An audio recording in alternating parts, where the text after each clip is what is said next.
भारती है। आज जो महारानी मेडिकल कॉलेज में आप खड़े हो, किस मामले को लेकर खड़े हो? हम झांसी मेडिकल कॉलेज में खड़े हैं। यहाँ पे नर्सिंग स्टाफ है और सफाई कर्मचारी है जिनका कि पेमेंट नहीं आ रहा। 4-4, 5-5 महीने हो गए हैं और हमने ये देखा कि जब इनका पेमेंट नहीं आ रहा है, इनके धरने भी हो रहे हैं, इनके प्रदर्शन भी हो रहे हैं, लगातार मेडिकल कॉलेज में ये मांग कर रहे हैं।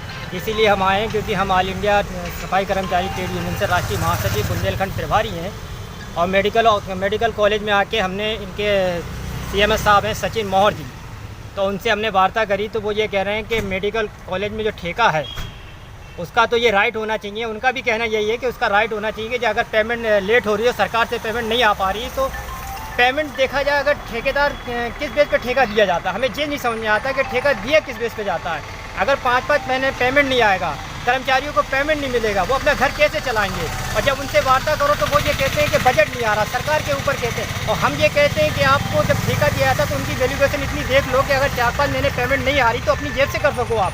हम समझते हैं कि कर्मचारियों का उत्पीड़न और शोषण लगातार बढ़ता जा रहा है। हम उत्तर प्रदेश सरकार से भी ये कहना चाह रहे हैं कि राज्य सफाई कर्मचारी आयोग का गठन किया जाए, क्योंकि राज्य सफाई कर्मचारी आयोग का यदि गठन हो जाएगा तो मेडिकल कॉलेज हो गया, नगर पालिकाएँ होगी, नगर पंचायतें होगी, नगर निगम हो गया, तो हम लोग वहाँ पे जाके मीटिंग करें और अधिकारी से वार्ता करें कि ठेकेदारी व्यवस्था में इनका उत्पीड़न और शोषण क्यों हो रहा है। इनका उत्पीड़न और शोषण रुकना चाहिए और ठेकेदारों को टाइम टू टाइम पेमेंट कई बार तो सुनने में ये आया है कि यहाँ के लेबरों ने बताया कि हमारी सैलरी जो है ऊपर से 12,000 रुपये है और लेकिन हम लोगों को कट पिट के मिलते हैं 8,000 रुपये, जिसमें कई ठेकेदारों का भी हिस्सा है, ऐसा सुनने में भी आया है।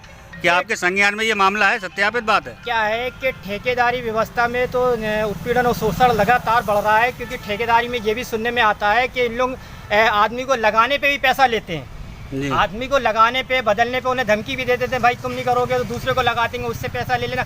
ये चीज़ें तो होती रहती हैं। इनकी सैलरी भी कम दी जाती है। सब सारी चीज़ें कहीं ना कहीं कर्मचारी अगर बता रहे हैं तो सत्य बता रहे हैं। इनका उत्पीड़न और शोषण रोकने के लिए वक्त रहते भी इनको सैलरी भी नहीं मिल रही है टाइम पे। तो हम ये बात हमने भारत सरकार को भी अवगत कराने का काम किया है, उत्तर प्रदेश सरकार को भी अवगत कराने का काम किया। हम लगातार ये मांग कर रहे हैं। अभी उत्तर प्रदेश सफाई कर्मचारी आयोग भंग पड़ा हुआ है, हम भी आयोग में दावेदार हैं। हम ये कह रहे हैं कि आयोग का जल्द से जल्द गठन कर दो ताकि कर्मचारियों को उत्पीड़न और शोषण पर रोक लग सके और ठेकेदारी व्यवस्था में जो कर्मचारियों को उत्पीड़न और शोषण हो रहा है। अभी जो आपकी वार्तालाप हुई है उसमें उन्होंने आपको क्या आश्वासन दिया? हमारी CMS साहब से वार्तालाप हुई है। CMS साहब ने कहा है कि हम पेमेंट डलवा रहे हैं और ठेकेदार से हम ये कह रहे हैं कि पेमेंट डालो, आपका पेमेंट सरकार से तो आ जाएगा लेकिन इन कर्मचारियों को पेमेंट दो, क्योंकि अभी मकर संक्रांति का त्यौहार है। इनकी पेमेंट डलवाने का काम करवा रहे हैं। कब तक? 2 दिन में, 5 दिन में, 1 महीने में? पेमेंट करवा दी है, अभी कुछ महीने की पेमेंट इनकी डलवा दी है। अगर